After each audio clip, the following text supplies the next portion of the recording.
Bonjour, aujourd'hui nous allons étudier les techniques de peinture militaire. Et pour cet exercice, vous n'aurez besoin que de 3 couleurs.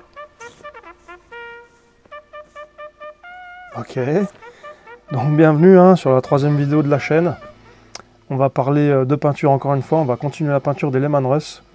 Et n'hésitez pas à soutenir la chaîne par tous les moyens disponibles. Tous les liens sont dans la description. Alors on y va.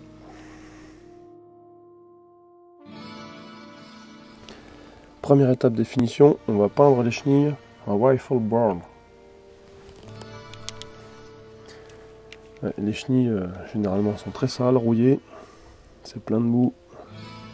Donc la couche de base, c'est une sorte de couleur terre de sienne, un brun classique qu'on va diluer un petit peu, mais pas trop, et qu'on va aller mettre sur les chenilles. Toujours bien dilué quand même pour pas bouffer les détails. Alors ça c'est une technique que personne ne vous dit, on vous parle toujours de pinceau, de matos à 50 balles, du Kolinsky, pur martre et ainsi de suite, mais en fait ce qui est vachement important aussi c'est la position de peinture, les pieds bien à plat sur le sol, et on prend toujours un point d'appui. Moi je le fais avec le petit doigt, enfin on peut le faire avec d'autres doigts. On a toujours un point d'appui qui nous aide à ne pas bouger. Alors on crée notre position de peinture. Comme ça, c'est plus simple et plus précis. Donc là, je commence par le dessous. Je tartine ça gentiment. Je vais faire tout le dessous de mes chenilles et après, je passerai à la suite. Petite anecdote, j'ai fait du tir de précision pendant 15 ans, Fédération française de tir. Et quand on avait des mauvais résultats en cible, généralement, la moitié du temps, on va dire, entre guillemets, quand j'aidais les collègues à améliorer leur précision, généralement, 50% du temps, ça naît de la mauvaise position du tireur. Pareil, ne jamais se mettre en appui le ventre contre la table, par exemple. Parce que si on a le ventre contre la table, ou la cage thoracique, quand on va respirer, voilà, notre corps va bouger, donc les mains vont suivre, et on aura cet effet-là. Ça va être néfaste pour la précision aussi. Donc ça, c'est pareil. Ça a l'air de rien pareil, les pieds bien à plat au sol, comme je disais tout à l'heure. Histoire de bien camper sur ces positions. Il ne faut pas être raide, faut justement, en fait, le truc, c'est qu'il faut se sentir à l'aise et ne pas avoir de choses qui nous embêtent, de lourdeur quelque part ou de raideur. Faut être smooth, quoi. Faut être cool, faut être détendu, et une fois qu'on est détendu, qu'on arrive à tenir une position, à verrouiller une position, après la précision vient toute seule, ou presque.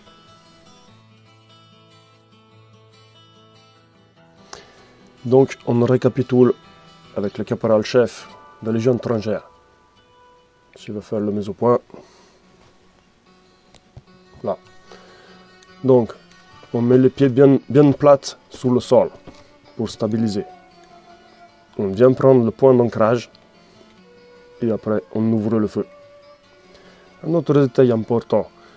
Je sais ce qui ne va pas. Il faut arrêter avec les cafés au lait, les cacao, les laits en poudre et tout le tralala. Ça vous lobotomise. Ce qu'il faut le matin, c'est le café noir. Le café qui donne l'agnac. Merci mon caporal chef. Alors regardez, j'ai fini toutes mes chenilles et déjà rien que le fait d'avoir fait ça, tout de suite, ça rend la miniature super cool.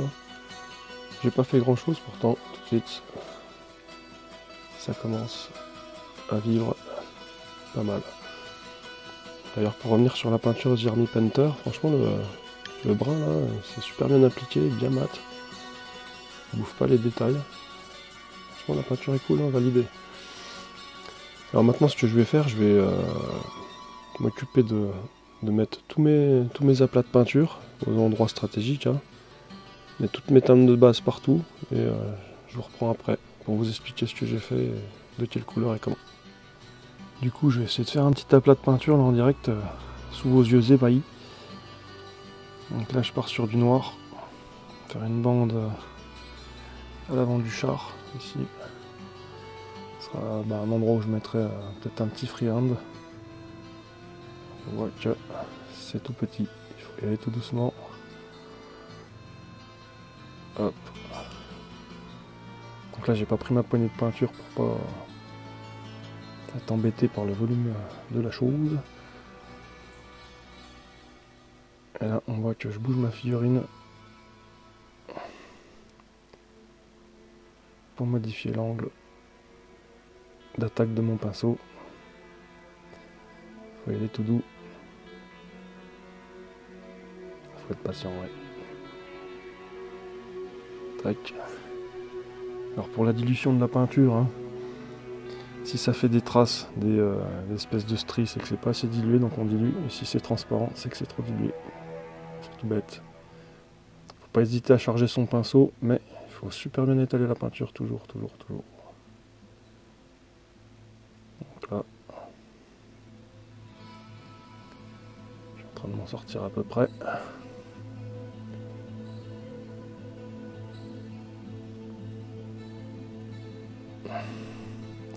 Et toujours dans le sens du poil. Hein.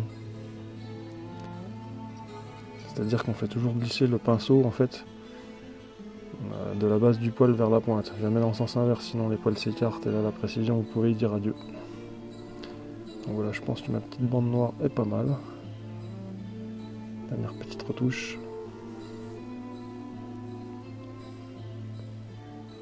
Donc toujours réfléchir, orienter sa pointe de pinceau. On va le tracer le plus précis possible. Donc là c'est pas si mal. Hein.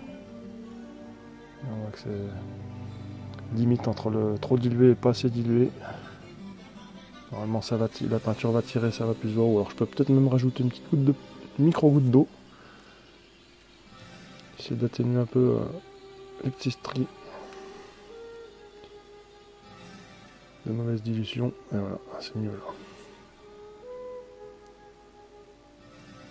Alors ça, faut faire ça dans le frais. Hein. Si on fait ça quand ça commence à sécher, ben on fait un trou. Et c'est moche. Voilà.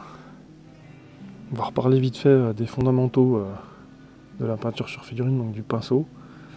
Alors moi je les nettoie toujours après utilisation avec du produit à vitre. Alors c'est un truc encore pas commun comme d'habitude, hein. Mais ça nettoie pas mal, ça abîme pas mes pinceaux. Ça enlève bien les résidus de peinture, donc je suis assez content. Et là pour vous faire voir ce que je voulais illustrer, j'ai pris un gros pinceau, ouais, c'est un numéro 9 ouais, apparemment. Et alors du coup, c'est sur le chargement du pinceau qu'il faut faire attention. Ça c'est vraiment la base, ne jamais tremper le pinceau en entier jusque là dans la peinture. C'est toujours, alors déjà, avant de tremper son pinceau dans la peinture, on le trempe dans le diluant, soit du médium, soit de l'eau. Et après quand on trempe dans la peinture, on trempe maximum jusqu'aux 2/3 du poil. Si on va plus bas, la peinture va se mettre dedans dans l'anneau en métal, puis va se mettre à la base des poils. Et en séchant, votre pinceau va faire ça. Hop, il va s'écarter, il va être foutu. Donc toujours pour préserver un pinceau nickel, toujours bien le nettoyer après. Et ne jamais le tremper en entier dans la peinture. Ça peut arriver par accident, mais normalement ça ne devrait pas arriver. Voilà. Alors pour le nettoyage du pinceau, hein, c'est tout bête. Je prends un petit morceau de tissu ou de sopalin. Un petit coup de produit à vide dessus. Hop. On prend le pinceau, on l'essuie avec. Et attends, pour vite, mon bas là il était pas très sale, donc il n'y a pas beaucoup de traces, mais c'est ça le principe. Voilà. Après on a un pinceau qui est bien propre, prêt à être réutilisé. Donc celui-là il a de la bouteille, hein, il est très vieux, on voit la pointe qui commence à partir un peu en live, mais justement hein, ça fait des années que je l'ai, il est toujours pas si mal hein, franchement. Un petit Raphaël je crois, si je dis pas de bêtises, ouais, voilà, en 3-0. Bah, franchement celui-là ça fait des années qu'il est avec moi. Il est toujours en super bon état. Donc bien entretenir ses pinceaux, bien en prendre soin. Pareil, généralement on conseille d'avoir un pinceau pour les teintes normales et un autre pinceau pour les teintes métalliques. Parce que les pigments métalliques, les petites paillettes brillantes, se mettent dans les poils. Et après on peut polluer sa peinture qui n'est pas métallique. Donc généralement toujours avoir deux types de pinceaux pour les deux types de peinture. Ça aussi c'est un bon conseil. À bien respecter, bien faire attention. On ne va pas tremper les pinceaux n'importe où, n'importe comment. Après, vous allez attraper la maladie de pinceau, ça va être le déshonneur. L'honneur de légionnaire, c'est le pinceau. Le pinceau prend soin en entretien. Les premiers que j'attrape, je le fous au trou. Ça y est, j'ai terminé mes aplats de couleurs. Alors comme on peut le voir, ça commence à avoir un peu de gueule. C'est pas tout à fait sec à certains endroits. Donc là, ici, noir. Pour le canon aussi, un panneau de blindage noir, petit tuyau noir, le bolter en noir, le petit tuyau là en noir, encore une bande noire ici. Donc c'est le matte black, hop, tout bête. Ensuite j'ai utilisé le Command Red, qui est pas mal, hein, Command Red, pour faire la petite petit phare qui est ici. J'ai utilisé un vieux Citadel Layer Love and Blue pour faire la petite loupiote qui est à côté aussi, juste là, je sais pas si on va la voir, là, au bout du pinceau. J'ai fait mon frappadingue du détail aussi, malheureusement pour moi. Je vais trop dans le détail des fois, là ici on voit les deux petits lasers qui sont là, qui ont été faits en rouge. J'ai fait la bouche du canon aussi avec une petite goutte de noir. Et voilà, ça commence à être sympa. Ah, j'ai fait aussi ça, ces panneaux là, en skeleton bone. Hop. C'est à peu près tout pour l'instant. Alors après on va passer au lavis, enfin au wash, on va dire. Ça va prendre encore plus de gueule. Mais avant tout, je vais passer au métallique. Donc petit brossage sur les chenilles. Les pots d'échappement, je sais pas si je vais y toucher, je pense que je vais les faire en rust. Ça aussi, les petits ressorts là, je vais les faire en rust. Et là, donc brossage métallique sur le bolter, peut-être un peu sur le canon. On va voir. Donc là, métallique. Ça y est, le brossage est terminé. Alors, pour brosser, j'ai utilisé du plate mail métal et mon pinceau custom, fabrication maison, pour faire les micro brossages. Il est pas bien gros. En fait, c'est un pinceau normal de ce type là que j'ai retaillé grâce à des ciseaux de précision. Bon, ils sont un peu rouillés, hein. Bon, mais ça va très bien.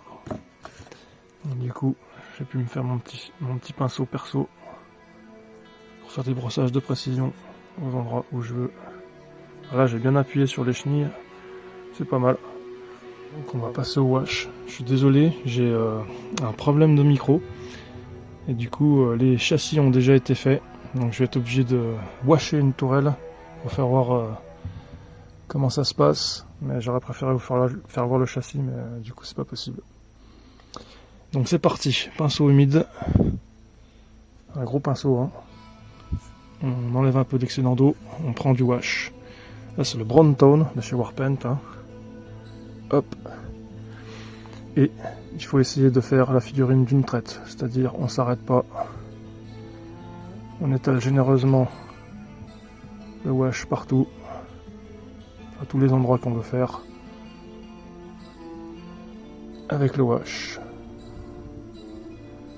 Voilà, c'est sûr que ça fait vraiment bien ressortir le détail.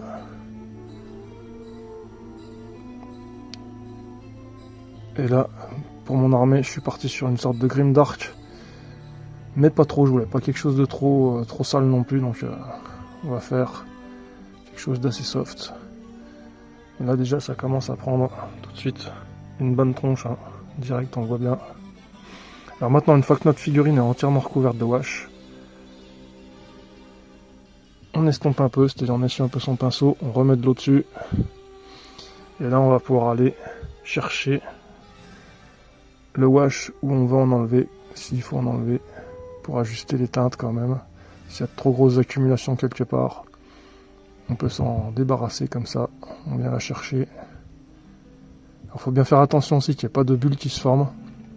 S'il y a une bulle, on essaie de l'enlever avec le pinceau, si ça marche pas on peut souffler dessus aussi. Ça arrive souvent dans les creux, dans les trous, donc on vérifie bien.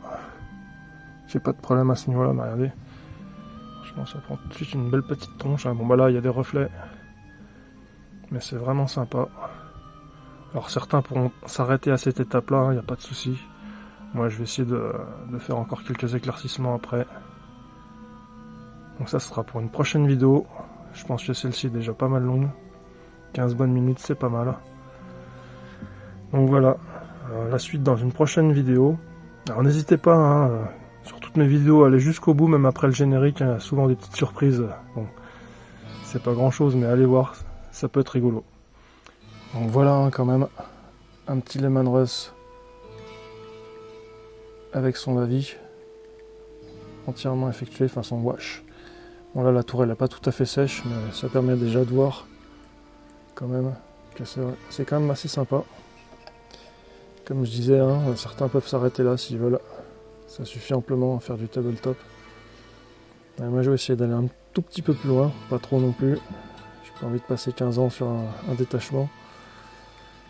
Donc là c'est quand même pas mal, hein. C'est joli hein, déjà. Moi j'aime bien. Dites-moi dans les commentaires ce que vous en pensez. Mais c'est sympathique. Donc voilà, conclusion de cette 3e vidéo. J'espère que ça vous a plu. N'hésitez pas à commenter, liker, partager. Hein, vous savez comment ça marche. Et bientôt, la semaine prochaine, si tout va bien, 4e vidéo avec la suite. Et d'autres techniques, weathering, vernissage, peut-être freehands, on va voir. Donc n'hésitez pas, abonnez-vous et restez connectés. Sur ce, à bientôt, ciao, bye bye.